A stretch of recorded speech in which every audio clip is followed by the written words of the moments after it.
Hi, everyone, and welcome to this episode of 21st Century Saints. We are thrilled to be here with you. We are a podcast and live stream series for members, those affiliated with, those adjacent to the Church of Jesus Christ of Latter-day Saints. Here, where, Sarah? Elizabeth Delaney. Hi, Sarah everyone. Elizabeth Delaney. We in the United Kingdom, and where, Alana? Around the world. There we go. It is great to have you here with us today because we have got so many exciting things to tell you about. And Brits don't use that word excited a whole damn lot. In America, you guys, every time there's a podcast, we are so excited to show you this. Well, in this instance, we are actually excited. Yeah. We're Brits and we don't do excited often. This is going to be a good one. Okay. So I am going to introduce you to my co-host. We have Alana Wilson-Bryce here. Do you want to say hey? Hey, everyone. And we have the amazing Her Royal Highness Queen Sarah Elizabeth Delaney, who's with us. Do you want to say hey? Hi, everyone. Good to be here again. And we have got a treat in store tonight. We do. Okay, we have pre-launched our hi Alana, that's a hi. So our screen just jumped full of Alana, and it was tremendously really exciting. I told you we had exciting things in store for you. I like real life podcasting. Absolutely, that's what we're all about. We don't dress this up, do we? Alana, can I make sure I've got your audio? Can you just say hey again? Yeah, what I'm going to do is get you just to refresh in and back out again, just to make sure that we can hear you. Just you head back in and out. Okay, so we need to bring you up to speed with what's been happening over the past couple of days.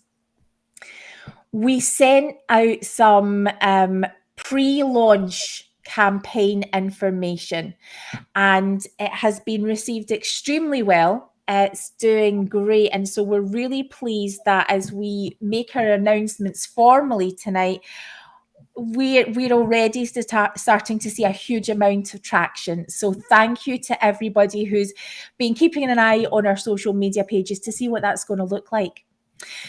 So what we want to talk about tonight, before we talk about the specifics of the activism that we're asking you guys to participate in, we want to talk a little bit about why we're doing it and why we're taking this approach. So the three of us are members of the Church of Jesus Christ of Latter-day Saints.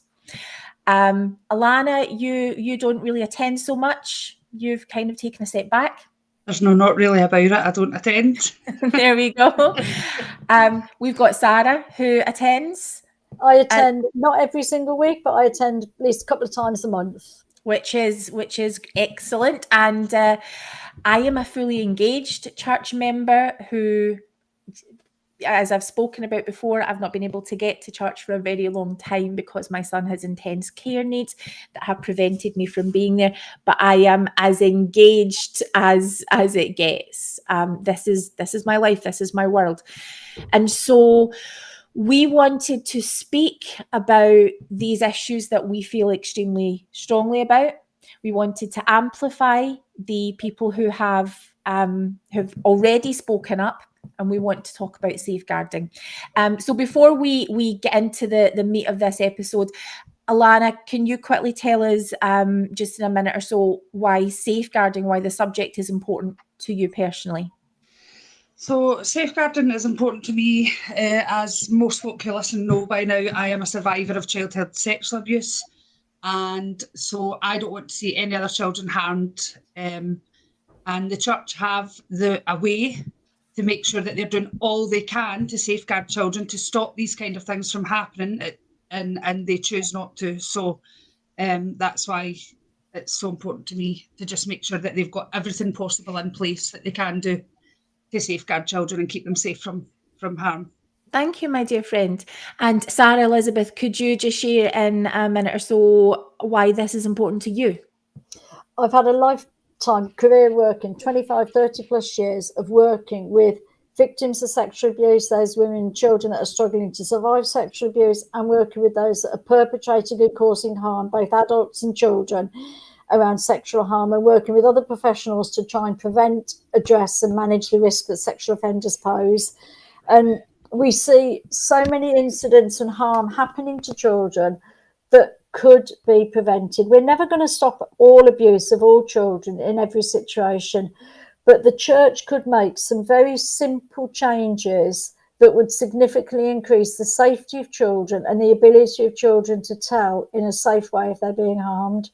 And I'm absolutely passionate about the church being a safe, nurturing environment where children can grow, where children can be, where children can feel loved and develop faith and testimony and power and talents and all the rest of it.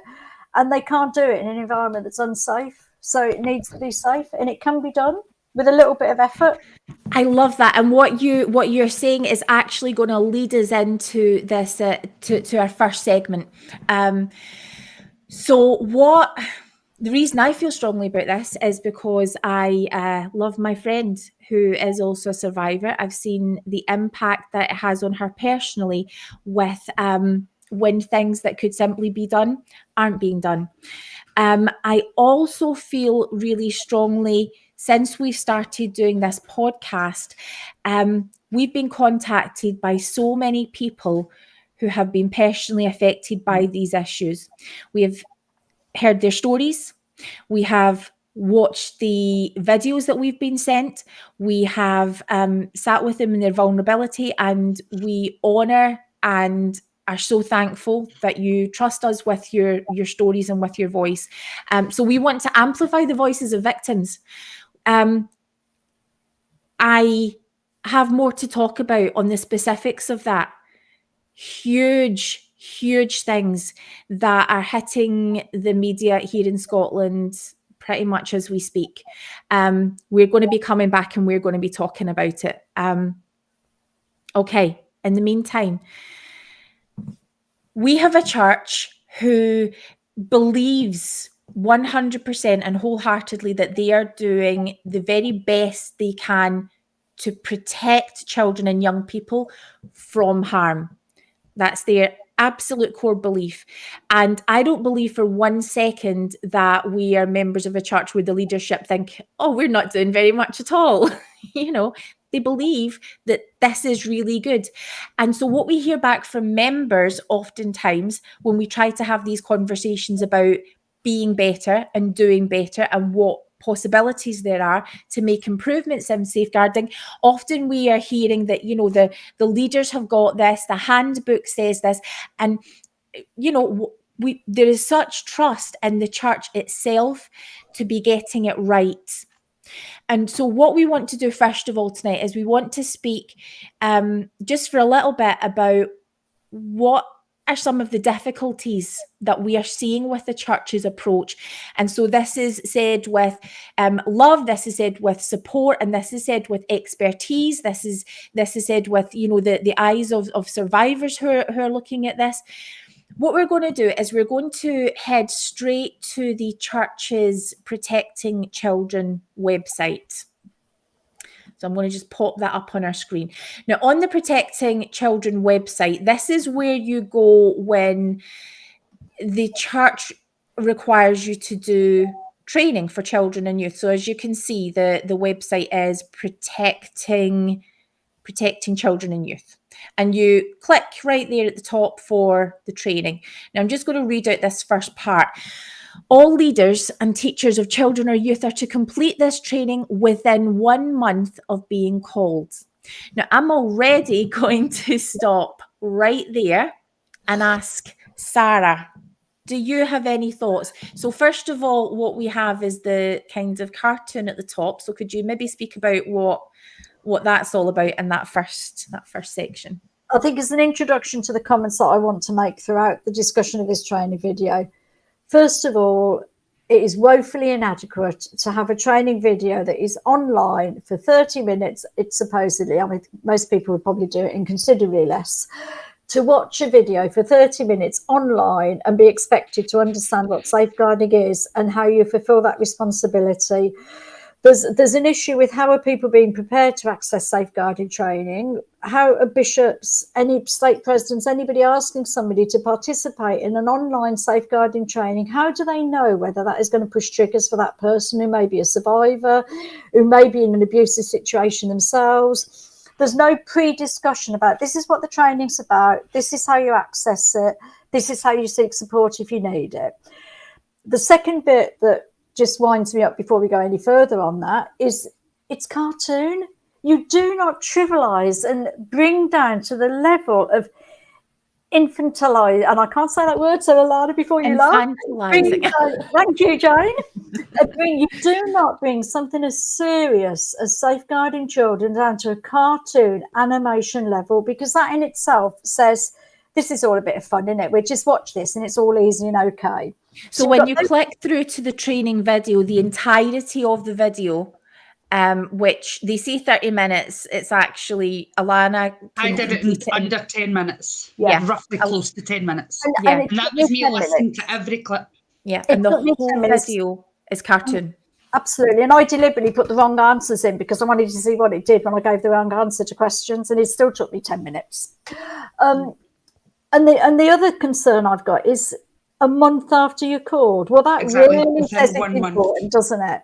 We take safeguarding so seriously that you can be in your calling, in your post, no DBS checks, no training, no discussion around safeguarding, absolutely nothing. And just as long as you watch this video within a month, it's all okay. Well, how about telling people this is so, why don't the church just say, we consider this to be so unimportant, this training video, and of so little value and of so little worth that it doesn't matter enough for you to watch it before you participate and engage and interact with vulnerable youth, children, adults in our church. You don't tell somebody something is incredibly important and essential and then tell them they can wait a month to do it. So, I mean, before we even get into the training, there's those issues that need to be considered and looked at. It's not interactive, and any training that is not interactive means there's absolutely no opportunity for trainers to correct misunderstanding, to identify a person's values, which is an essential part of safeguarding. Is where does that person sit in their value base around children and vulnerable adults? Where does that person sit in their willingness to look after people at church safely? Where does that person sit? Where does that person stand? Has that person got any thoughts, values, beliefs, attitudes that are seriously unhealthy and unhelpful that should be challenged? And in a completely non-interactive thing, it doesn't work. It reminds me very much this, watch it within a month and we're keeping record of who's watched it, and we've got a tick box thing. It reminds me very much of something at work when they send a health and safety form around when you're a manager and say, can you just make sure all your staff have read that? And can you get them to sign it to say they've read it? It means nothing. It's covering your back. And I'm sorry, LDS Church, but you should not be simply wanting to cover your back and be able to say to lawyers when you're next in litigation with a victim, well, you know, the young men's president was trained. I don't really know why he didn't know what to do, because he did our training. No, he took part in something that is trivial, meaningless, and ineffective. What about, Alana, do you have any thoughts on who that training, so it sort of suggests at the beginning, if you're going to work with children and youth, sorry, my dog has demanded to get in. Have you got any thoughts on the specifics of who the training is aimed at? So from that, I'm taking if you're working in primary, in youth, in young women's, young men's, those types of things. Well, I think it goes beyond that scope as well, because you also have vulnerable adults within a church setting. You know, obviously, you know, children and our youth are the main ones, but there's also other vulnerable adults, you know, people with disabilities, or even the elderly eye class, like, you know, because sometimes, you know, the mind goes a little bit or something and they've not got the same understanding about what's happening and things. And so I think it's got to go kind of beyond just people with youth and children. And I think that's a really important point, Alana, about vulnerable adults in our church. We have got an ageing population in our church. We've got a lot of elderly people. in almost every ward or unit in this country, you are going to find somebody who is experiencing some level of Alzheimer's, dementia, or something like that due to age. Those people are still very often paying tithing. They're still very often making decisions that they probably aren't fully able to understand just based on, well, they always used to. Well, I don't mean to say they want to still do things like that now. So we absolutely really need to be thinking much more carefully about all the vulnerable cohorts that we have within our church. And the reason why I'm so glad that you speak about this, guys, please excuse me. I have a son who does not know how to look after his own dog today. So, yeah, like growling in the background here. It's because my son, were he able to attend church, wouldn't fall into any of those categories. He's not in the primary program, he's not in the youth program, but he is a vulnerable adult. So we have all sorts of people, and often our church is attractive to people who are in that vulnerable category. We specifically, Alana and I, we're in an area of high social deprivation, which can lead to circumstances which lead to vulnerability, through poverty, through addiction, things like that. The LGBTQ community are considered a vulnerable group too. We also have, as you mentioned, the elderly, we've also got what can be extremely suggestible people who it just takes for a conversation about, you should be paying, we need to pay more tithing. Wonderfully, we have people in this church who are willing to sell houses and go on missions, and that's how lovely is that? But it's also extremely, extremely problematic. We have people who, we're in each other's community. We interact with these people outside of church who maybe can't always see where the line is. We can't always see the line where, when do you stop being my bishop and when do you get to recommend that you should use my services for some kind of contract work. There's all types of reasons why assessing vulnerability should be a whole, the concerns of our whole people. Okay, I'm going to continue then we'll just pop this back up on the screen and we'll take a little look at the next little phrase there. So church activities and classes are opportunities for children and youth to feel the love of the Saviour and influence of the Holy Ghost. While participating, children and youth need to feel safe and protected. Leaders and teachers should follow the Saviour's example of love and concern for children.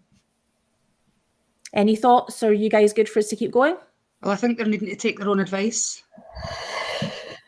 Absolutely. Yeah. What was it said? It's just I'm struggling to read it. What was it they said? They need to care about, what was it? Children. What was the last part? So while participating, children and youth need to feel safe and protected. Leaders should follow the Saviour's example of love and concern for children. Yeah. Do you know? I think the church as a whole need to take that on board. Yeah, I don't know how many times I keep saying this, Jane and Alana, in these podcasts and discussions outside the podcasts that we have. The church need to start believing its own stuff. Yeah. And we're going to hear the Saviour talked about throughout the training. And I want to come back to that if we can put a pin in that for the moment. But this training covers how to recognise and prevent physical, sexual, verbal, and other types of abuse. The resources below can also help you recognise and prevent abuse. The training provides scenarios to help you better understand and apply key principles and policies. Now, immediately I'm reading that thinking, okay, other types of abuse, bullying, that kind of thing. Okay, that's those are some excellent aims there. Sarah Elizabeth, would you like to talk about how that works? Well, first of all, we got a problem in that this video is clearly being shown certainly across the UK and America and Canada, but it's populated constantly with, in America, in Canada, do this, here's the resources to help you. It's not UK specific, and it should be. So it's not actually taking account of UK laws, UK definitions of abuse, UK understandings of what is abusive and what is acceptable.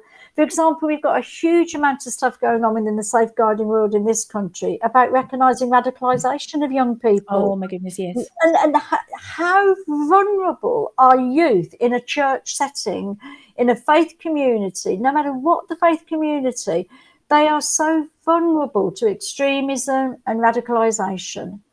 And we might like to think, no, they're not, because we're teaching them properly. But the trouble is they are vulnerable to that. And there's no mention throughout the whole of this video about exploitation, radicalisation. They kind of touch briefly on emotional, psychological, physical, sexual abuse, but they don't talk in any depth or detail of what they really mean by that. They're not making any real effort to help people understand what those mean and what the impact of those are. I agree. I absolutely agree. Wonderful, wonderful insights. The key principles that are covered during this training. The Lord expects us to do all we can to prevent abuse and to protect and help those who have been victims of abuse. There we go. Let's start believing our own stuff. The Lord expects you to do it. So believe it, LDS Church. The Lord expects you, so do it. Beautiful. The church does not tolerate abuse in any form.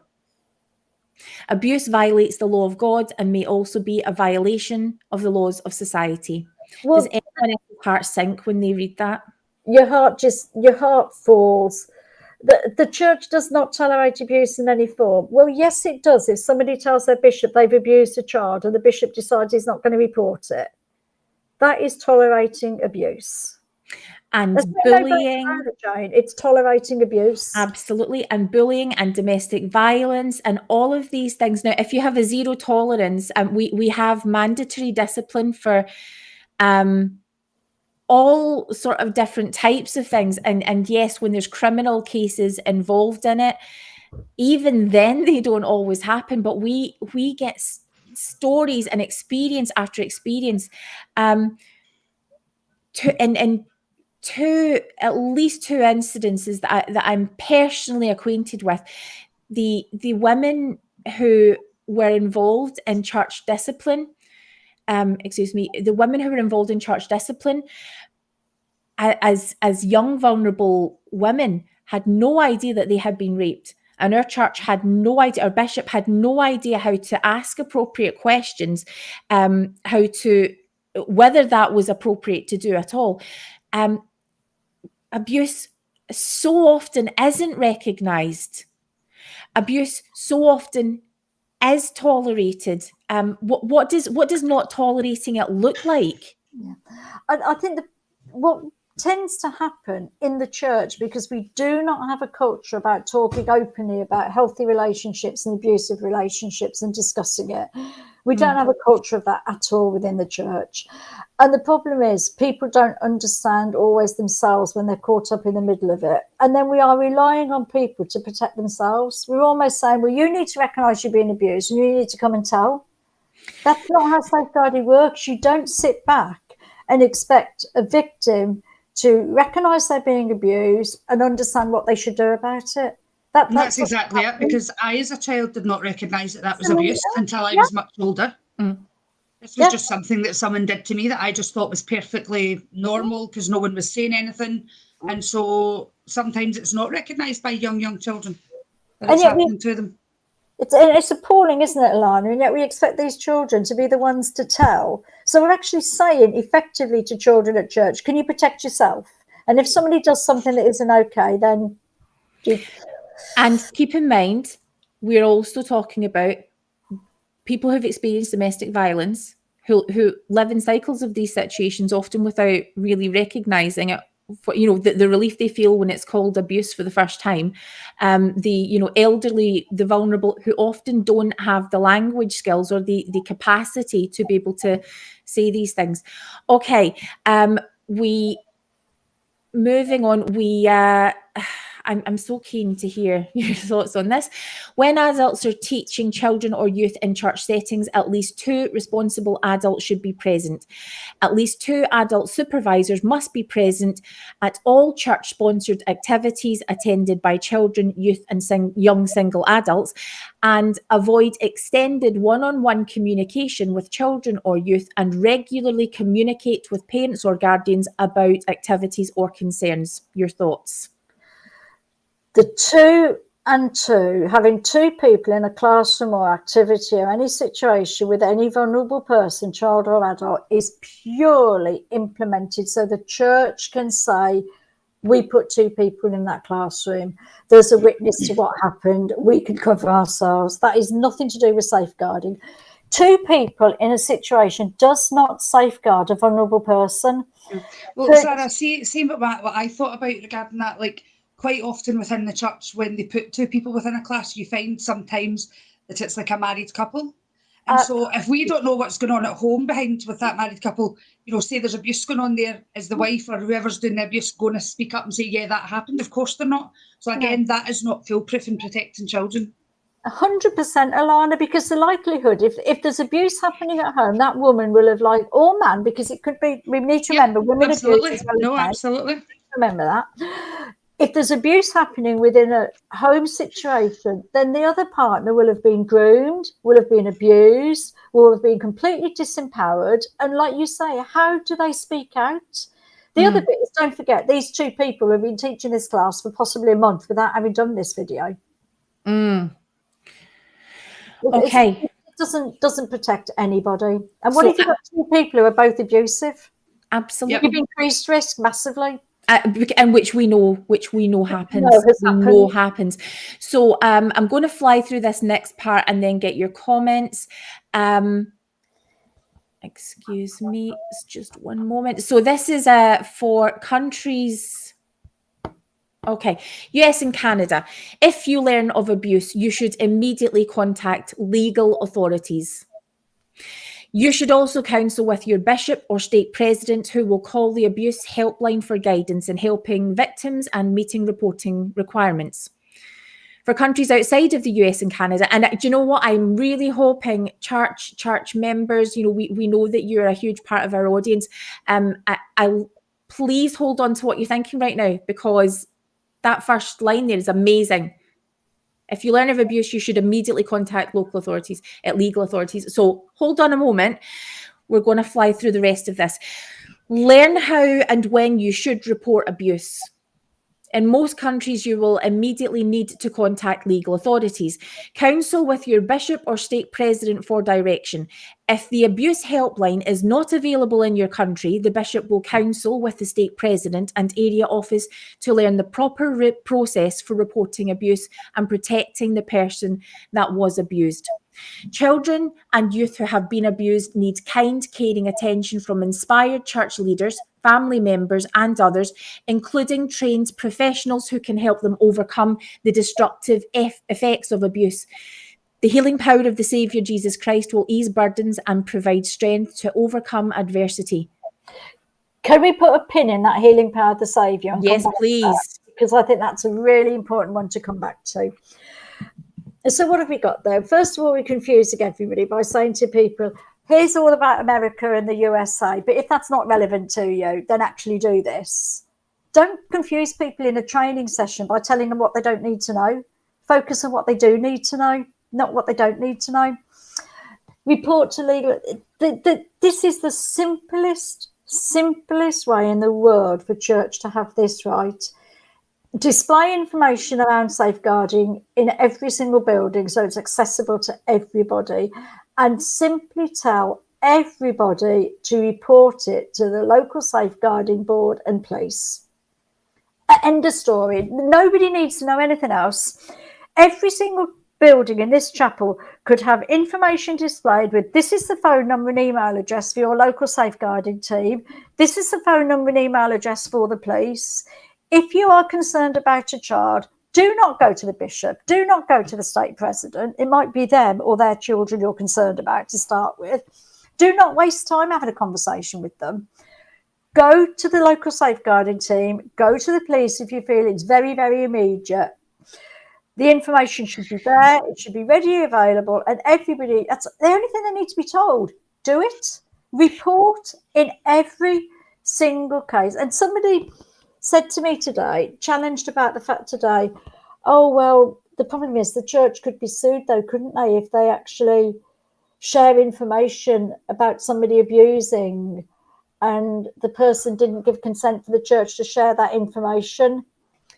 That is complete rubbish. And actually, the church need to stand up, have some courage to be as radical as Jesus Christ was in standing up for injustice and vulnerable people. And if the church have a disclosure or allegation or concern of abuse, they report it. If somebody wants to then try and sue the church for disclosing information, then the church have got Curtin and McConkie. They've got about the most powerful lawyer firm in America. Yeah. They're not exactly short of money, are they? Well, so let's stand up, take it into court, and say, bring it on. What the other side of that I've heard coming from church members is that if reporting happens, it can actually harm an investigation. It can actually prevent police evidence from being effective because none of this is admissible. And the important thing here, I think, is, to recognise that is not mentioned anywhere in the church training is that it's not your job to investigate. It's not your job to ask questions. That's actually an extremely dangerous road to go down. Those first investigations and questions have to happen safely by people who are trained and know what they're looking for and know how to do it, causing minimal harm. Those first conversations are vital. So to suggest that somehow it's going to harm an investigation, when you have any concern about a child who may be in danger or a vulnerable person who may be in danger, you call the police. In this country, in the UK, you call 101. That's it. And it's how more simple can it be than to have all the information displayed in every single building in this country that the church use for any activity whatsoever, whether it's sacrament meeting or a game of football, display the information on how to report abuse. So, and make sure people know about it. Bring it to people's attention. It's so easy. So let's also just really make clear then the fact that this did say in the first sentence, report abuse. It did say that, and that's what we want. I mean, it needs to go further. We know it's slightly problematic, but the other huge issue that we have is that this isn't what is being told to bishops and stake presidents. A whole other separate conversation is happening there, because randomly, in that second paragraph about non-US countries around the world, it drops in there that there is a church helpline, which has never been mentioned anywhere sort of, above that. This is the first we're sort of seeing this in writing. So a church helpline exists, and that's what our leaders are asked to call. That's what bishops and stake presidents are asked to call. And that has a whole other set of processes that we will go into another time, but it's very much a legal thing. We will. Yeah. Okay.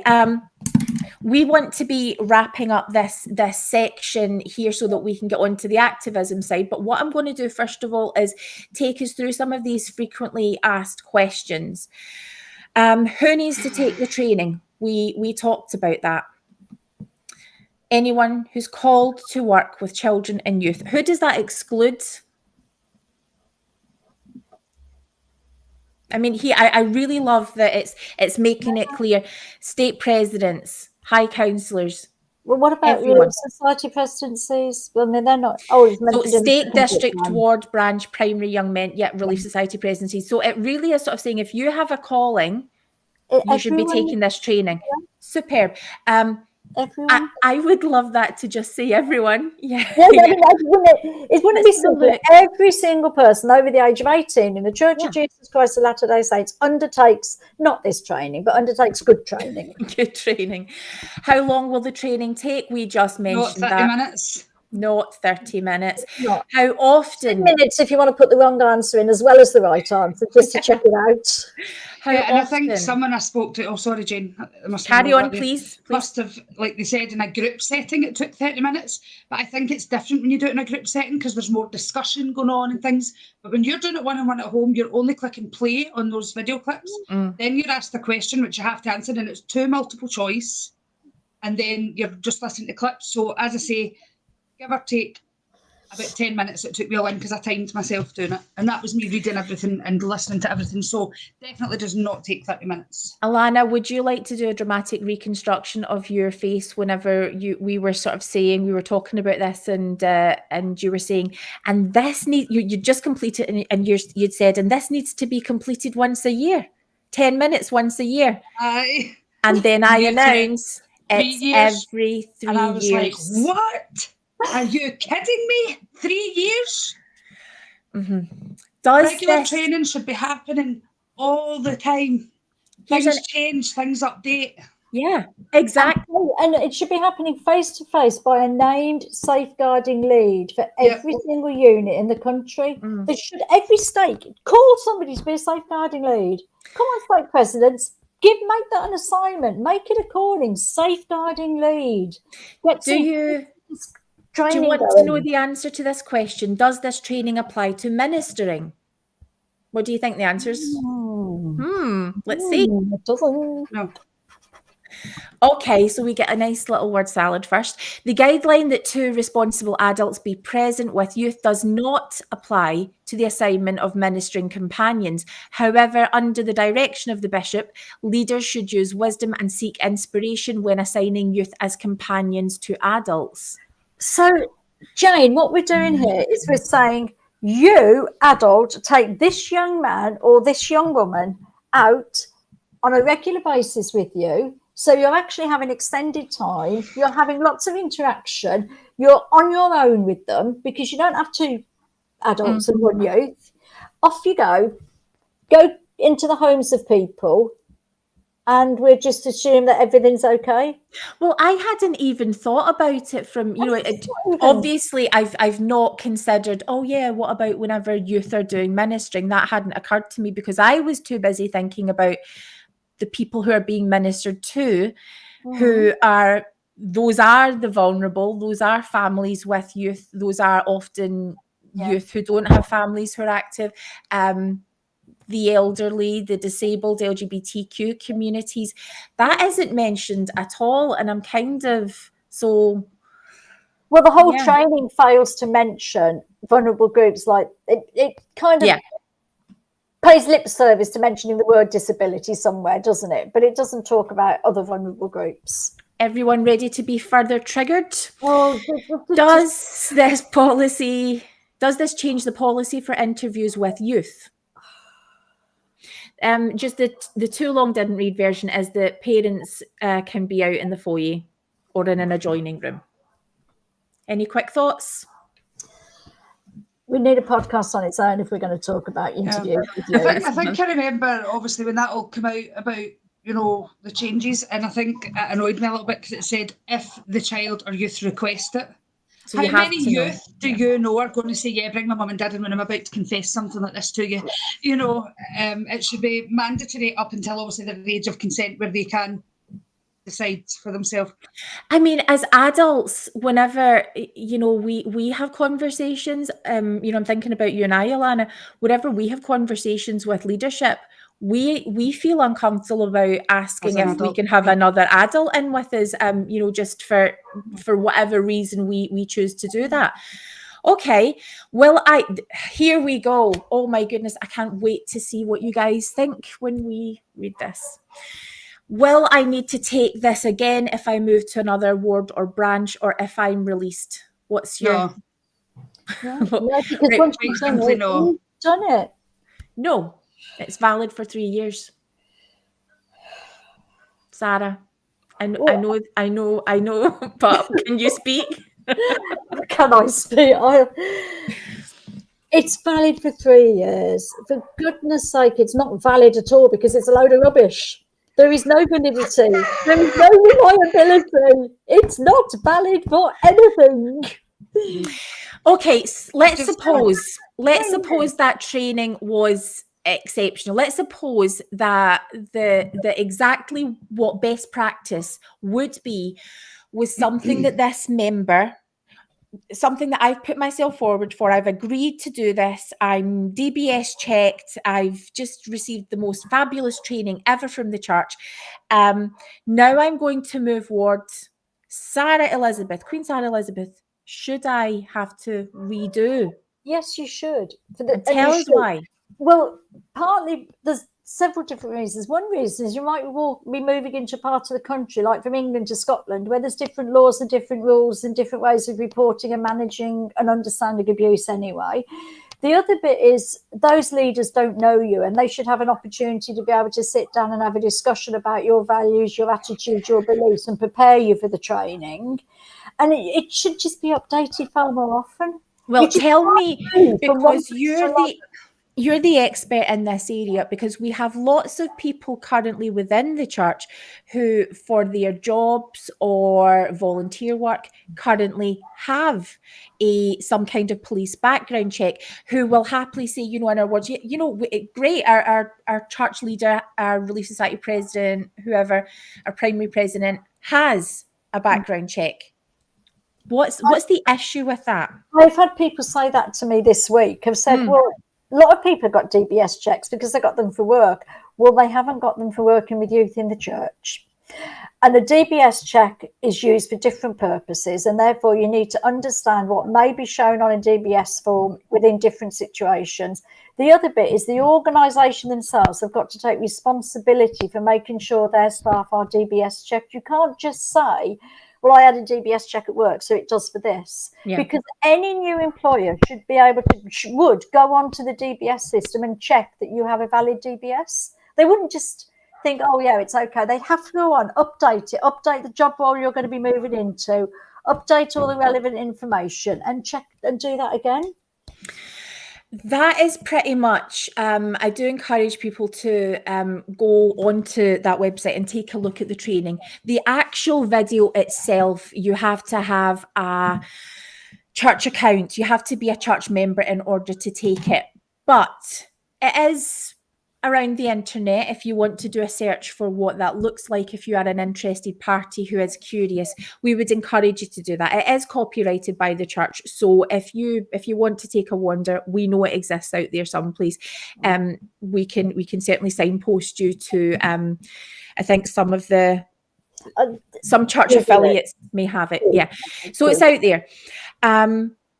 I hope that that's gone some way to answering some of the questions that church members and church leaders would have about why what we currently have, it's not just that it's not effective, it's just that when we become confident in this system, it gives us a confidence that things are working when actually that's how problems happen. That's how people fall through the cracks. That's when abuse happens.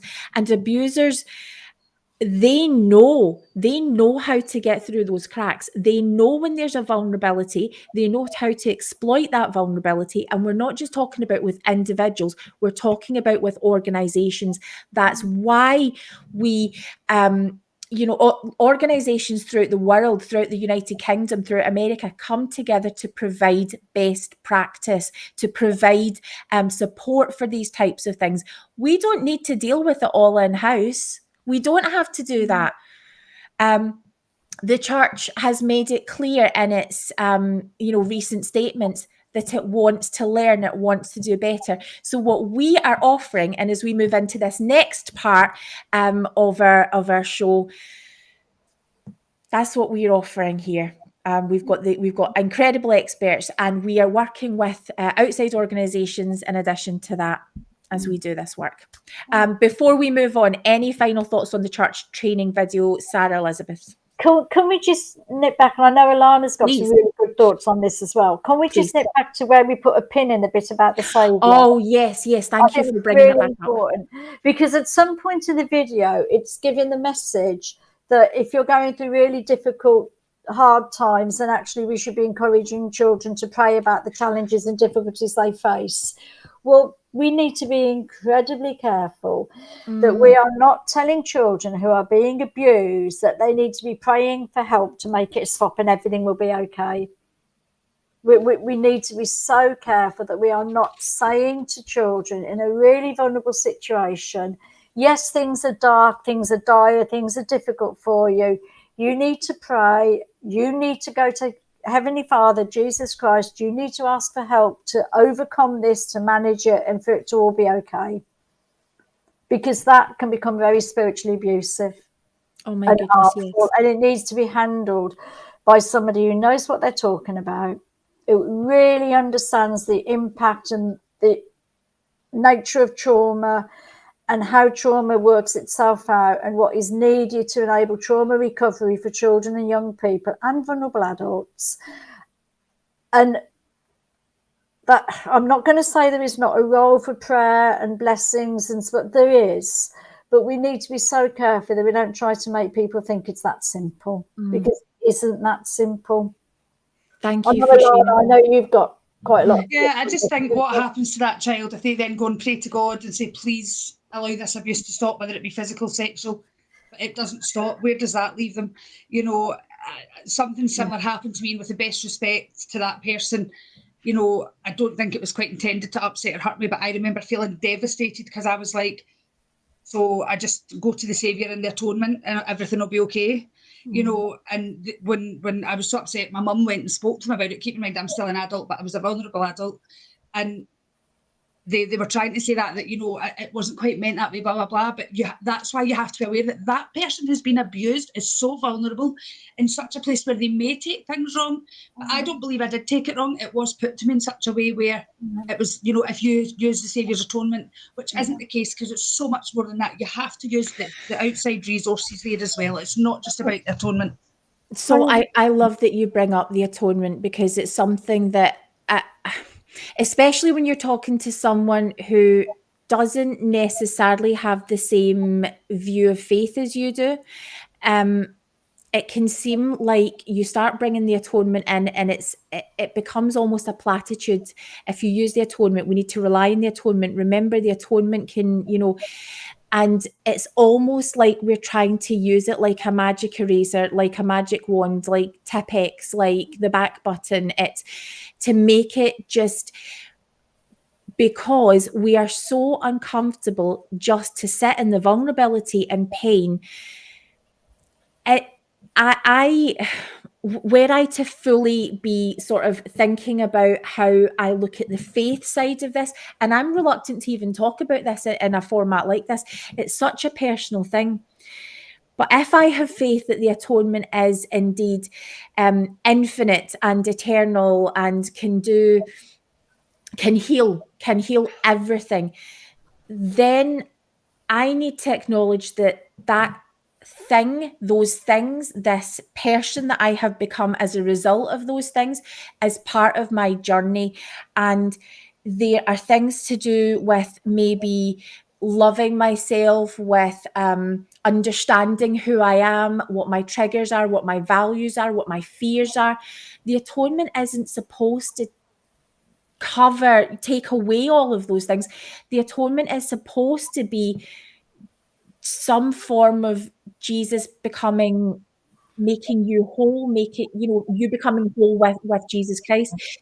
There's a whole process there that to make it be about just rely on the atonement, you negate everything that I'm experiencing right now. I always come back to this thing. Right now is part of eternity. Right now. Yeah. I think it's part of eternity. Yeah. It's very, very easy, isn't it, for adults who are uncomfortable or don't quite know what to say, or maybe their heart goes out to somebody who's been hurt, but they don't really know how to understand it or respond. It's very easy for people to say, well, you need to pray. I've had people say that when things have been done really, really bad. Well, you need to pray. You're thinking, We've got that brilliant comment here from Yvonne, who's saying, you know, the atonement wasn't working. And I mean, that is so, because that is exactly what happens when no, of course, right now in the second, what has how is that going to fix the pain, the trauma, the triggering right now? I completely understand where you're coming from, and we could have big theological discussions about, you know, the processes and how that would look in the future or whatever. But right now, in that moment, you need healing, you need compassion, you need vulnerability, you need safety above all else. You need to know that someone is willing to act on your behalf and to hear you. And that's the thing about the atonement, I think, for me, is that Jesus Christ is willing to hear you. You know, that you're believed, that, you know, can you say, can our Relief Society president who's saying those words about the atonement, could you say then, what is it that Jesus would be saying to you right now? I believe you. I hear you, and your feelings are valid, and this was so wrong. That's what would be happening. So yeah, I completely understand where people are coming from. And of course, the other side of it that we haven't quite mentioned is that we're relying on leaders who we've covenanted to have to sustain. And these are the people who are, you know, who know what's best for us, right? It makes us uncomfortable. It makes so many members uncomfortable to even have this conversation about, look, this isn't working. Something needs to be better. Let's have a talk about that. Now, if you're talking about your own specific trauma and vulnerability, but a leader has already heard, I don't know, a perpetrator who's been fully repentant, and he can tell you, the repentance process is happening over here. What does that do to you? And also, we're often trained in our church to override our own spiritual feelings because someone in authority over us is telling us that it's okay. So when we're relying on Jesus Christ, often that's another way of saying rely on, you know, the bishop who speaks the word of Jesus Christ. That's almost like scripture, relying on those general conference talks. Sorry, continue. We're told, aren't we, that the bishop represents Christ on earth? You have a Temper Recommend interview and you're told, well, the bishop is representing the Saviour. Yeah. You know, we're told that we should follow the prophet. We're told that we should listen. And I'm not saying there isn't benefit in us understanding what leaders can contribute and offer, but we should not hand over responsibility for our spiritual life or development to another person. That's about our relationship with God, and we don't hand it over to another person to navigate it for us. But what we need to be so careful of, bringing it back to where we're at with abuse, is that we do not give children or vulnerable adults or survivors of abuse the message that all they need to do is pray, rely on the atonement, and things will be okay. We need to be really clear that those things have a role in their life, and so long as that is healthy and is useful to them, they have a role. But they need to also recognise that there's a really important role for specialist external therapy, help and support. I was going to say, here's one better. If you're not a trained professional, say nothing on the matter. It's better to say nothing than to try and say the right thing but end up saying the wrong thing. So in my opinion, you're better staying quiet. You're not, unless you are a trained therapist who deals with children, say nothing. Pass it on to the right people. I just think it's the safest way to keep you right. Most kids who have been grown up in the church, now I guess you're not going to say to a 4 or 5 year old, oh, I'll go to the atonement. So keep in mind that kids might be a bit older who you're going to say that to. Most kids have been in the church long enough to know that that's somewhere you turn to if you're in need of help spiritually. So in my opinion, say nothing. Put it to the professionals and leave them to help heal that child. There's a thing in therapy about being conscious of areas where you're incompetent. And I think what we have a problem with within the leadership of the church around abuse is they are completely unconscious of their incompetence. And I think what we need to do is we need to move leaders and the church as a whole around safeguarding and abuse from a position of unconscious incompetence to a position of conscious incompetence, so they actually understand and recognise, I don't actually know what I'm doing. I need specialists and experts. Again, that all comes back to having the gift of the Spirit, doesn't it? And that God's speaking to them and telling them what to do. So that's where the dangerous game begins. And can I just shout out to those in the chat who are having your comments and thoughts that you're sharing at the moment are just absolutely spectacular. And thank you so, so much for your vulnerability. Some thoughts on the atonement are being shared. And yeah, I just want to honour that conversation that's happening if you want to check that out. Okay, so as you can see, we feel strongly about this for really good reasons. And let me be clear on this. We are not the only ones. This is not just a 21st Century Saints campaign issue. We are speaking on behalf of active members all over the world who have similar concerns. We are speaking on behalf of people who have left the church who have similar concerns. We are speaking on behalf of members of our community who are completely confused about how this can happen in the first place. So this is a broad issue. This is a global issue. As much as our focus is on the British Isles, we want to say from the outset and make it very, very clear, everything that we talk about tonight will be accessible globally and throughout the world. And we will do whatever we can to support you as you seek to support the need for safeguarding in our church now. Okay, campaign. We are taking a three-pronged approach. Now, the first part of that approach is we are seeking people at a grassroots level to contact their bishops, stake presidents, area leadership, high councils, relief society presidents, primary presidencies, everyone you feel would be appropriate. We're asking you to contact them to ask for background checks to be done for everyone who may or will be in contact with children and vulnerable people within our wards. We are asking for that clearly and in writing. Now, we've already all sent out letters and emails this week. We've already got the ball rolling. If you would like to do the same, and we are asking you to join us and get those letters out too. We have template letters and suggestions on our Facebook page. If you want to use the template letter that is currently up in the Brit Vengers group, we are going to try and get that into as many groups as we possibly can. So if you need some help in working out what you'd like to say, we do have that as an option. But don't feel that you need to wait for us. You can write your own letter. Just make the request.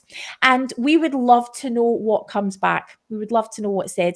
Already, we've had incredible responses. And we'd like to say to our audience that you may be surprised about the responses that you get. Yeah. My belief is that our church leaders do want to listen. Yeah. The next part, I'm going to flip over to my co-pilot, Alana, who's going to talk about the petition. Alana. So we have started a petition calling for background checks for all volunteers in the Church of Jesus Christ of Latter-day Saints. We put out the petition, what day are we on? Monday evening. Yeah, very late on Monday. As a pre-launch. Yeah. And we have 125 signatures so far. Before it's brilliant, launched. Yeah. Because we haven't even launched it yet. It's absolutely amazing. I know sometimes we sit back and think that, oh, what difference is it going to make? But we're never going to know if we don't try. So we're asking that you please, please, please sign this. Share it with your friends. Like, I've private messaged family members who are no longer on the church records. I've even messaged a close friend who's never been a member of the church. Please, can you sign this? People, if you have that relationship with people, they'll do it because they love and care about you. I've shared it all over my Facebook. People will probably be sick looking at it. What's the response been, Alana, so far? The response regarding what are people willing to sign it? Are people I've not had anyone say no at the moment that I've personally private messaged and asked. I've like my friend who again has never been a member of the church was like, that's it, done. I was like, thank you so much, it means the world. Not a problem, my wee pal, she said. You see, people in the church want this to happen. It's a no-brainer, and it's a simple, gracious request. Do you have it so that you can let our audience know exactly what the petition says? Are you? Yeah. So you want me to read the paragraphs, or what to do is, Sarah, we'll come to you first, and then Alana, if you let us know the content. I think what is so fabulous is the petition has got people talking. And somebody said to me, I don't know why you're bothering with a petition. Petitions aren't that good. But actually what this petition has done is it's got a lot of conversation. It's got people talking. We know the church are very well aware of this petition. Yes, they are. We know they are well aware of this petition. People are talking. People are asking questions. The most common thing people have said to me is, people who are outside the church, the most common thing, and some people inside the church, which is even more scary, have said to me is, well, doesn't your church do that anyway? I thought every church had to do DBS checks. I'm thinking, every church except the Church of Jesus Christ of Latter-day Saints does DBS checks. Mm-hmm. But that's the most common response, of people being shocked that we are not automatically doing this as a church. Yeah. So there is a real... People are not going to look kindly on the church when they think they are not bothering to protect children, when it is so simple to do it. So, Alana, what does the petition say? What are we asking? Sorry, I've had something pop up on my screen and I don't know how to get rid of it. Can you still hear me okay? Yes, we can. Oh, there we go. We're good now.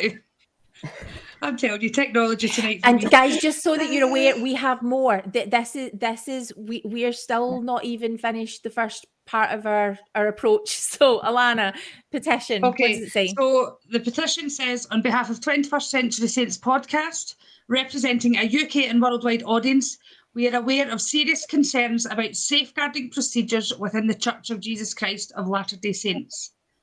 A recent Associated Press article linked below has caused a great deal of concern from within and outside of the Latter-day Saint faith community. The Church itself has issued a response to the article, again linked below, which is wholly insufficient and which does not alleviate the concerns raised by the AP article. The Associated Press article shares the experiences of children within a single family who were sexually abused by their father. The abuse was not only reported to leadership within the church, but was well known within the broader congregation. The article goes on to highlight the insufficiency and, frankly, here's this word again, egregious. Drink. Everyone egregious. I wish it was alcohol. It's our new drinking I just game. can never say it. I don't know why. Anytime John DeLynn says the word egregious, we drink. So yeah, we got that one in there for you, John. For some reason, I don't see the first G. All I see is the second G, so that's why I say egregious. I'll need to practice that word. Systematic failures of reporting abuse within the church, which involves clergy calling a specialised hotline to speak to lawyers who often advise clergy not to report. The reporter is the same Michael, why are all these names? Resendez, who broke the Catholic Church abuse story and whose work features in the film Spotlight. As there are local congregations of the Church of Jesus Christ of Latter-day Saints in communities throughout the world, we highlight these concerns. Basic safeguarding procedures are not being followed. Congregants who work directly and closely with children, youth, and vulnerable adults are not subject to criminal background checks. No safeguarding posters with information on how to seek help and report are to be found anywhere in Latter-day Saint buildings. There is no training for members or leaders in the church, with the exception of an extremely poor and wholly insufficient online video which lasts for around 30 minutes, shall we say? Wow. even though it's not on there as 30 minutes, but we'll just go with that. So it says, we make two requests. Ensure that all members of the Church of Jesus Christ of Latter-day Saints who will or who may work with children and vulnerable adults be subject to criminal background checks. Number two, we ask that our supporters raise the issue of safeguarding within the Church of Jesus Christ of Latter-day Saints with both church leadership and your elected representatives so that faith groups can continue to work towards best practice. We have been aware of specific instances where people in the UK, Europe, the USA, Canada, and around the world have been harmed by these failings. They are the most distressing things we have ever heard. We believe that our elected representatives must be made aware of the seriousness of these issues and that the Church of Jesus Christ of Latter-day Saints must act now to implement improved and robust safeguarding and reporting procedures. So that was a lot, but as I say, it is available. The link is all across all our social media. on the 21st Century Saints Facebook page.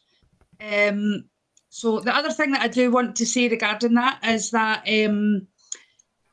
I know some people can be wary about signing a petition and putting their name to it. There is an option, I'm sure, if you scroll down, that allows you to click a tick box, I believe, is it? That you can be anonymous, so it will not show your name. We won't even get to see what your name is from our end. So there is the option of doing it anonymously if you don't want to actually have your name on that. And similarly with letters to bishops, you don't have to, if you don't feel comfortable providing your name, but you want to raise the concern, please don't let anonymity stop you. Yep, absolutely. Can I say about the letters for bishops? Even if you think one person in your ward has already sent a letter to the bishop or stake president, still send the letter and make contact. Please. Don't think, oh, it's already been done in this ward or this stake. Yeah, because the more that they get, the better. Absolutely. It raises that awareness. Yeah, right. So the thing that we want to drive with the petition is that we are hoping, well, not hoping, we will take this petition to our leaders within the church and our MPs, etc., MSPs. So anyone can do that with the petition. You know, it's public record. Anybody can take that to your leaders. So if you feel, obviously we're hoping to really build the amount of signatures that we have. So just please get signing, sharing, just ask everyone you know that you think would be willing to sign it, member of the church or not. I mean, I put my post up on my Facebook and I just said, if safeguarding children is important to you, no matter what setting it's in, please can you sign this petition? Because we need to see these changes happening. So do. And if you're part of another faith community, please know we value and love your support. So please sign. And say what your faith community is. If you prefer not to, that's absolutely okay. But please still show the church that there is widespread support inside and outside of the church for these changes. Thanks. The other thing that I did almost forget there, and it's very much at the top of my little notes for this, is please, please, please, when you sign that petition, please do not forget to go to your email address to confirm your signature. Your signature does not count unless you go to your email and confirm that signature. So if you're asking anyone to sign it, just remind them of that they must click their email link to confirm their name within the petition, or the number's not counted. So please, please don't forget that. And we literally we have a party every time it makes a milestone. The three of us are to get to that first 100. We were prepared to stay up all night, even though we didn't have to. It was incredible. 1 o'clock in the morning or something. And thinking, that's it. Like, we've got 63 signatures. So I think the good bit is we got over 100 signatures within 24 hours, and we hadn't even announced it publicly. Yep. That was sung a wee song in our group chat, didn't I? I was like, celebrate. So we have the letters, we have the petition. Now, what I need to tell you, just an important part about the letters. We have letters the template letters are for if you have a child in the youth program. We have a template letter for if you don't have a child in the youth program, but you are a member. We've got a template letter for you. If you are not a member and just are a member of the community, we have a template letter for you. We also are asking, back to more letters. We're asking you to contact your local elected representatives, and not just them. We're asking if you would contact your local safeguarding boards, your local safeguarding organisations. We're asking if you contact those who are the umbrella organisations who take care of ordering and processing criminal background checks.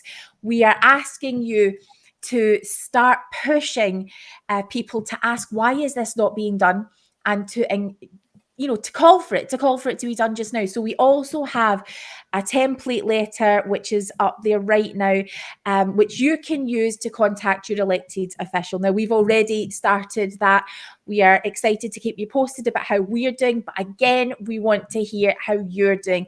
This is this must be a coordinated effort. So we've went from the grassroots level of what we can do as members to what we can do in the second prong of our attack, to what we can do to try and implement change at a national level, at an international level even. We know that we have reached around the world. So you have all the resources to do that. If you need any help, you can use our template letters, and we're asking for your feedback.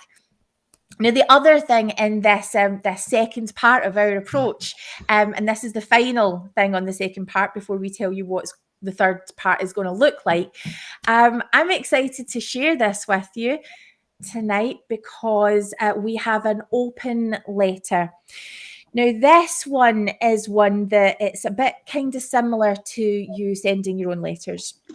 But what we're doing is we're asking organisations, corporations, influencers, any relevant groups, if you are a podcaster, if you have any kind of reach, we're asking that you sign your name to this letter. Now, most of the content of it is similar to what we had in the petition, but I'm just going to briefly read to you the content and introduce you to our co-signatories.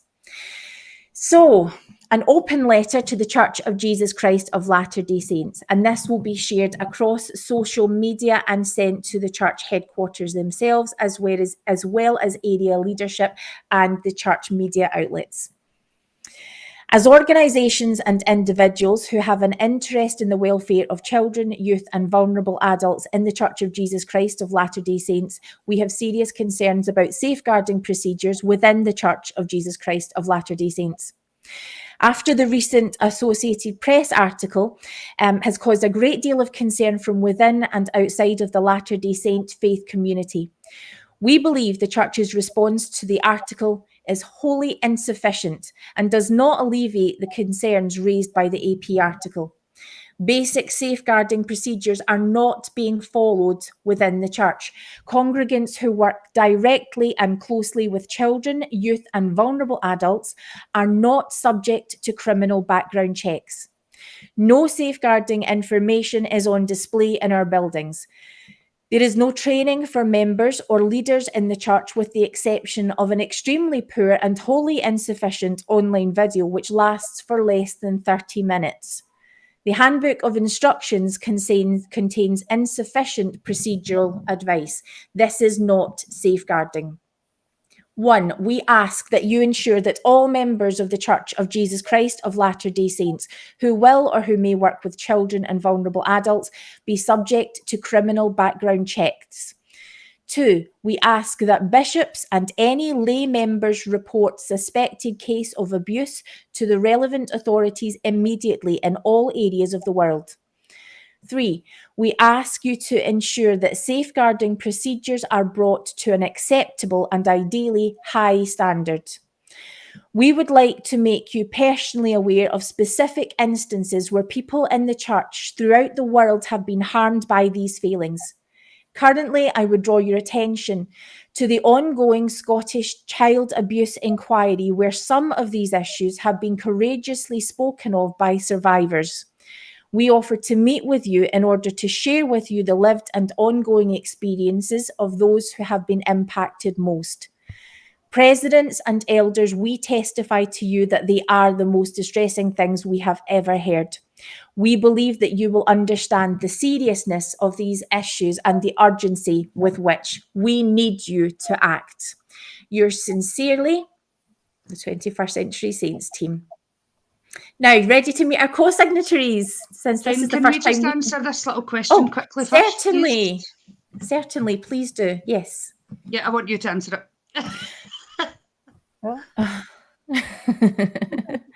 You can do whatever you like with your name at the. Do you know what now here's the thing, if you want to use the template letters that we've sent, our logo is at the top and I think possibly our names may be at the bottom. Obviously you can take those out. You can cut and paste the body of the letter, but the church kind of knows where these are coming from. So if you don't do that, or you feel that for whatever reason your case would be made stronger, if you feel more confident, if you need our backup or to use our logo in these letters, we authorize you to do that, absolutely. But yes, thank you, Marco, for your delightful comment. I love it. Now let me show you guys, because this is the first time we've shown our list of signatories. Okay, here we go. So our list of signatories here as it currently stands, and this is just as of what, sort of like today. We have Nemo the Mormon. We have Mormon Civil Wars Peter Bleakley. We have Priesthood Dispatches. We have Katie Moore, who we recently interviewed and is a social media influencer. You can find her on TikTok and all over YouTube and on Facebook, that kind of thing. And Bill Reel, we have the awesome Bill Reel, who has co-signed our open letter. So that's where we're at. We're asking if you have any influence within the community at all, whether you're another faith group, whether you're another podcast, whether you're an interested collection of individuals in any way, shape or form. If you're an influencer, we would love to have you add your name to this open letter, and we will get that formally sent as soon as we collect a few more. We know there are many more of you out there who have committed to doing this. We're getting more by the hour. The third prong of this attack, so we have the grassroots level, we have the national and governmental level.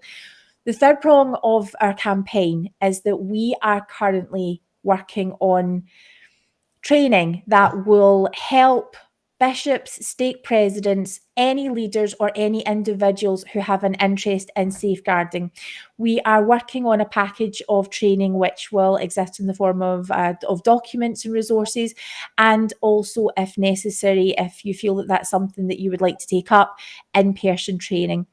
Now, we don't only have the incredible powerhouse of experience and information and resource that is our wonderful Sarah Elizabeth. We also are working with lots of other agencies who are sharing with us their best practice and who are working with us to complete that. When we make this offer, obviously it's completely free. We would love to just even have a dialogue with you about it. But if you want to know how you can help, how you can do better, where you can go to learn more about the issue of safeguarding, then we are here to signpost you in the right direction. Now, before I hand over to Sarah Elizabeth to sort of talk a little bit about some ideas about what that might be able to look like, we want to also let you know that we will be doing a sort of Zoom style workshopping of some of these things to as we finesse and adapt and tweak what it is that we have on offer. We're going to be offering that to our audience, so do keep an eye out for your social media over the next little while as we put that together. But it will be so great to have you all in a virtual room to be able to talk and catch up and share your feelings and ideas of what we can do. Sarah Elizabeth, I don't know if you already said this, but I just want to say a big thank you to those who have already signed the petition. Goodness. I just did a check and we've added another 6 signatures since doing this, so thank you to anyone who has just signed it, and we really appreciate anyone who has signed the petition. So please get sharing with all your friends and family if you're able to. Absolutely. So Sarah Elizabeth, do you want to maybe speak to bishops, stake presidents, leaders who may want to think about? Yeah. At the very beginning of the podcast that we did a couple of weeks ago, bishops, stake presidents, area presidency, Quorum of the 70, when we spoke in our podcast last time, we said that we are not intending to break down, tear apart, or harm the church in any way whatsoever with anything that we are saying or doing here. Our intention is to help and work and stand side by side with you as we help you to bring the church up to a really good gold standard where people are safe and can thrive and can contribute more to their church and faith community and society because they're safe. We offered to stand and work with you. That offer is still there. We will work with you as much as we possibly can to make this church safe for children. We offered, and we reiterate that offer now, that if any of you as a leader within this church and with a position of responsibility are worried about a situation, worried about a case, concerned, and want somebody to discuss it with, contact us. Direct message us, contact us. You know how to get hold of us. You know how to get hold of us. Just reach out and we will offer whatever support, consultancy we can offer. The training, we are drawing upon experts and agencies across the country. We're drawing upon the best practice that is out there nationally, people that are acknowledged experts within the field. We are drawing upon their skills, their resources, their expertise to pull together a model of training that undertakes education so people know what we're talking about in the first place and would be suitable for discussions with youth, with children, with parents, with families. Education, what is abuse? How do we understand it? What do we do about it? Just kind of get those issues on the agenda. And that will look at things like what's okay touch, what's not okay touch, what's consent, what's not consent, what's a healthy relationship, what's an unhealthy relationship, and really understand it. And then understand it within the context of living in the United Kingdom in 2022, when we've got significant amounts of online abuse, significant amounts of extreme and child pornography available on the internet at the click of a button, which is causing real harm to attitudes, values, and developing sexual patterns of behaviour for young people and adults. We're living in a time of high exploitation of vulnerable groups and vulnerable people, and a time of radicalisation and extremism. And all of that needs to be understood in the context of the society in which we live. We've got significant deprivation, and we're heading into times that we know politically and socially are going to become more and more difficult, challenging, and lead to greater deprivation and vulnerability for people in our country at the moment. So we need to understand harm, safeguarding, and abuse within all of those contexts. We absolutely are drawing upon, and we will be signposting you to the very best training that is available in the country that you can pay for. Some we can put together free if you can't dip into the bank account.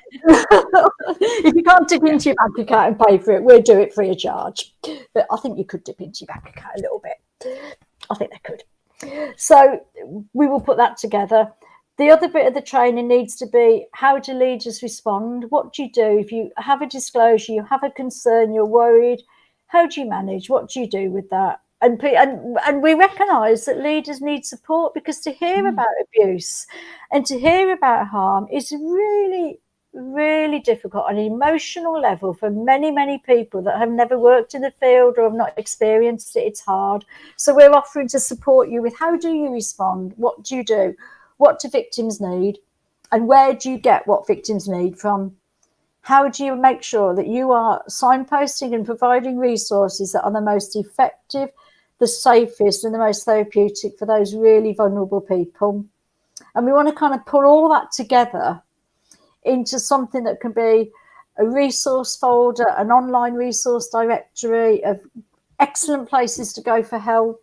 Because we are not sitting here saying we are the best in the world and we know what we're doing. We're saying we can help you.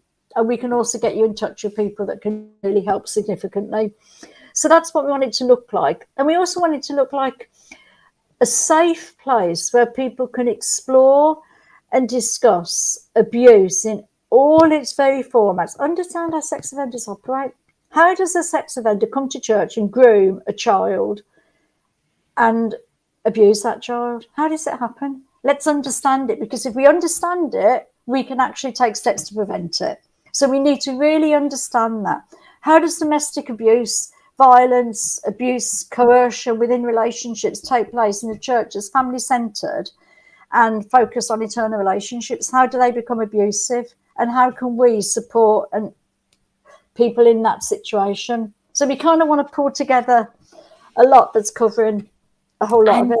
I think it just really drives home everything that you've pointed out there, that will be accessible. All of those things that need to be looked at, all of those approaches.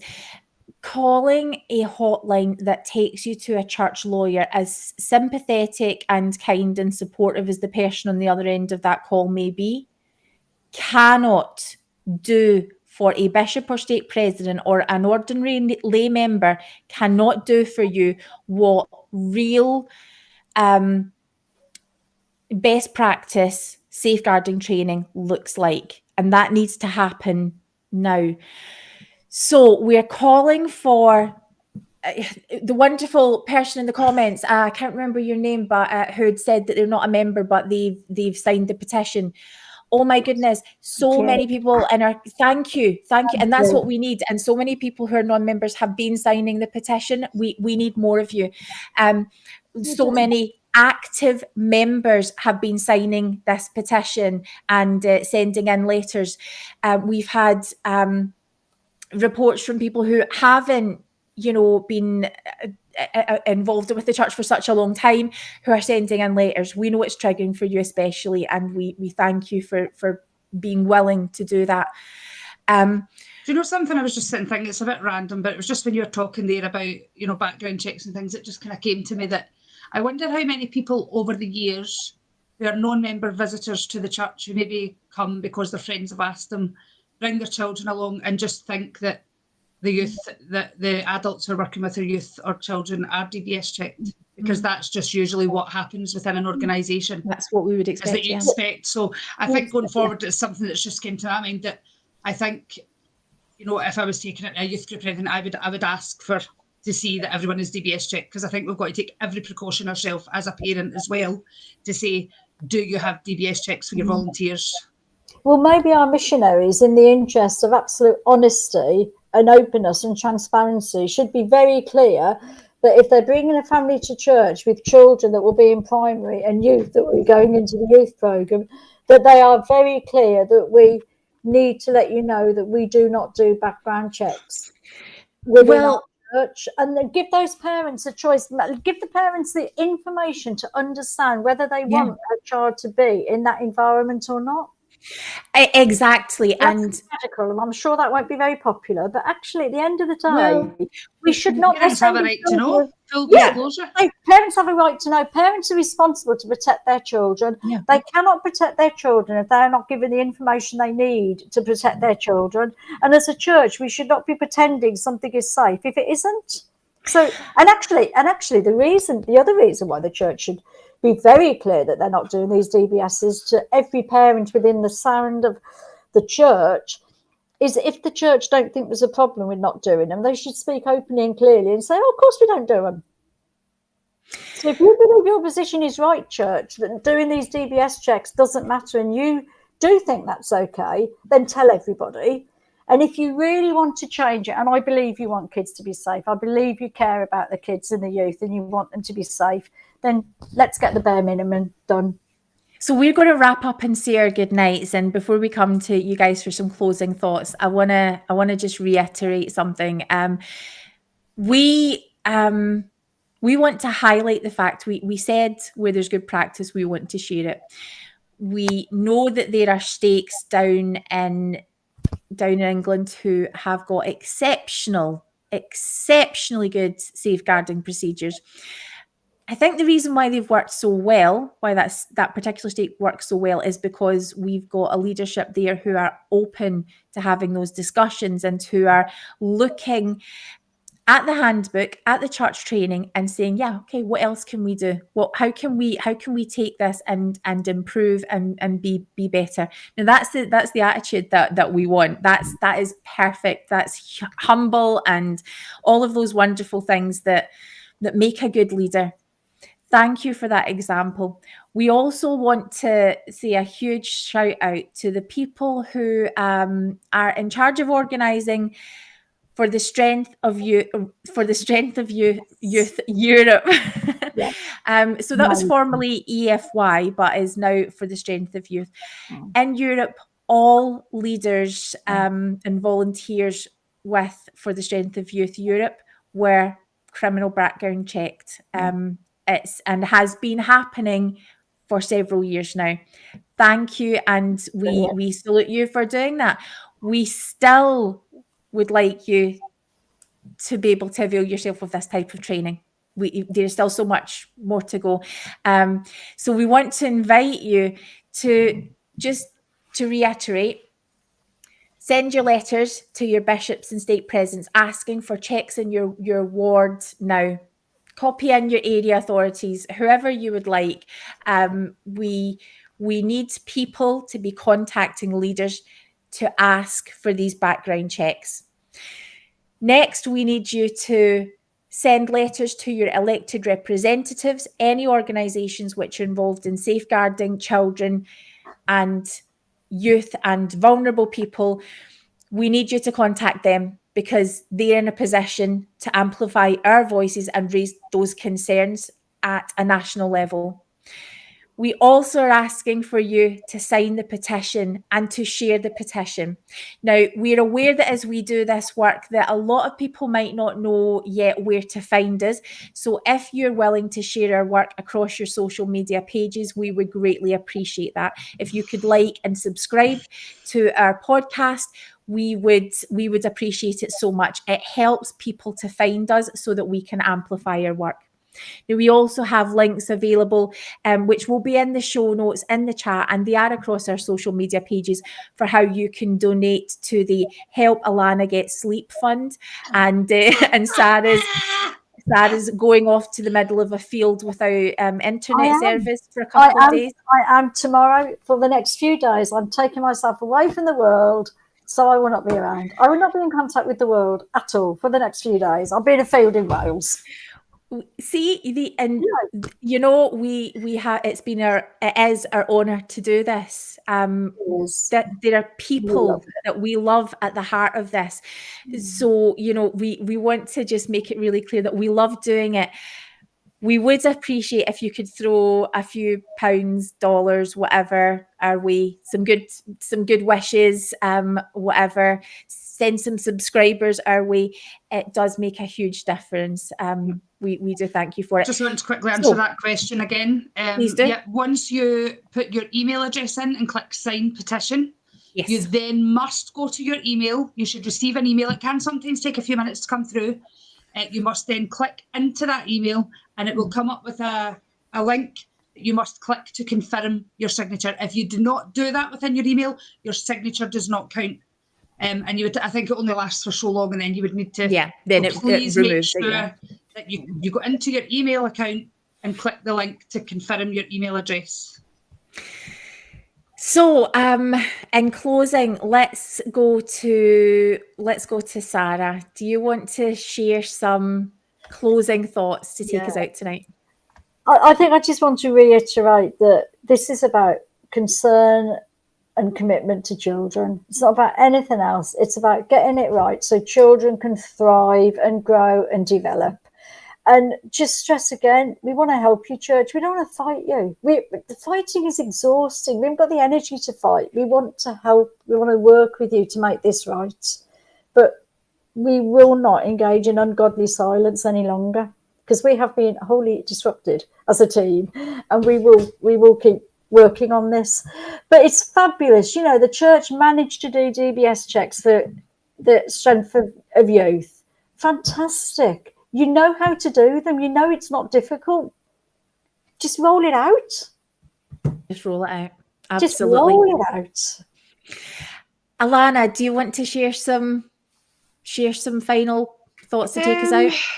Are there any questions that had come up about this, the petition or letters? I was just about to answer that. Someone asked, being an Aussie, can they sign? Anyone, I believe, can sign the petition, no matter what country you're in. All it asks is for your email address and your name. And just as I say, if you're not happy to actually have your name visible on that petition, you can click. I can't remember exactly how far down it is to keep yourself anonymous. So there are options for those people who don't want their name out there if it's something that they feel could cause them any problems with family or friends or leaders. But anyone in any country can sign the petition. Yeah, and what will be good is whichever country, excuse me, that you're in, this is a public document that's available to you. You can take that petition and, you know, show your local leaders, your local government or national government representatives. This is a matter of public interest. So it's absolutely, please, you know, share globally. We are delighted for you to do that. And Marco, I see your comment there. Just drop us a wee private message regarding that. Thank you. Get that shared. It's so hard with closing comments because for me it's a lot of the same things that I've already said so many times. Just again, I can't reiterate enough the big thanks to all our listeners and to those who are signing the petition and sharing the petition. To these two wonderful ladies sitting in front of me, Jane and Sarah. They're amazing.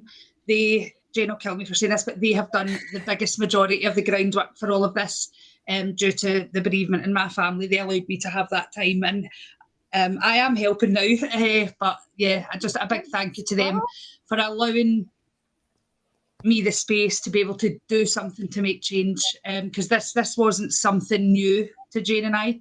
I've been asking this question now for a while and just didn't actually do anything about it. I kept saying, why do we not have to do DBS checks? Why do we not do background checks?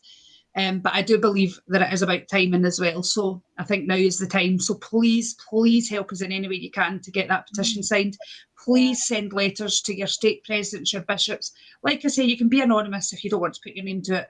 Obviously, in my opinion, I'm happy to put my name to it because it's something I'm fighting for. I'm on the public, in the public. So, but it just means so much to me to see people's willingness to protect children.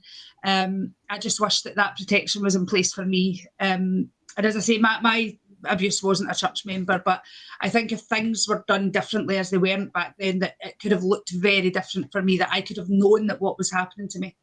I just always say to people, please educate your children. And I know people think that they're too young now, and especially in the schools in the UK, that people are kicking up because of what they're learning at such a young age. But people have no idea. If you don't educate your children, these things are going to happen to them because they won't know what's happening. They won't be able to come and say to you, this is happening to me, because they won't feel, I think it's so important. My daughter's been taught from quite a young age about it all because it's so important to protect that child. And LDS Church, again, please just listen. Please do the right thing. Jesus Christ, this quite triggers me in a way, but also the thing we were taught growing up within the church was, what would Jesus do? Please ask yourself that question. Why do you not want to protect our children? The things you have in place are not enough, and that's all we're asking. We're pleading with you to just listen and know that it comes from a good place. It's not about bringing down the church for me. It's not about me looking good to people for what I've done. It's about our little ones and our youth and keeping them safe. So please listen. That's all I ask. And I'll just leave it there because I'm aware of the time and I need to go in 5 minutes. So we've got the letters, we've got the petition, we've got more letters. We want your feedback.